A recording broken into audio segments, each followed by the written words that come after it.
అండి ఈరోజు అయితే మన ట్రిప్లో డే 4 ఆలీ నుంచి ఈరోజు రిషికేష్కి రిటర్న్ జర్నీ స్టార్ట్ చేసాము.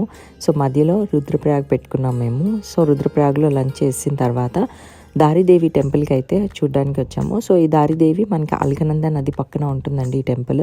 దారిదేవి అల్కనంద నదిలో అప్పుడు దొరికారంటండి. ఈవిడ చార్ధామ్కి అంటే యమునోత్రి, గంగోత్రి, కేదార్నాథ్, బద్రీనాథ్ని కాపాడుతూ ఉంటారు. అయితే ఇక్కడ దారిదేవి టెంపుల్ రీచ్ అయ్యేసరికి ఈవినింగ్ 5 అవుతుంది.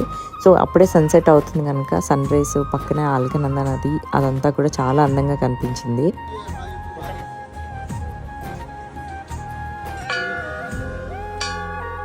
ఈవినింగ్ 8 అయింది. మేము రిషికేష్ చేరుకునేసరికి హోటల్లో చెక్ఇన్ చేసిన తర్వాత ఇంకా ఫ్రెష్ అప్ అయిపోయి డిన్నర్కి వచ్చేసాము. సో డిన్నర్లోకి నేను మ్యాంచో సూపు అలానే నా ఫేవరెట్ అయిన పన్నీర్ కర్రీ విత్ రైస్ తిన్నాను నేను. సో ఇదండి ఈ మినీ బ్లాగ్. నచ్చిందా? సబ్స్క్రైబ్ చేసుకోండి. Thanks for watching.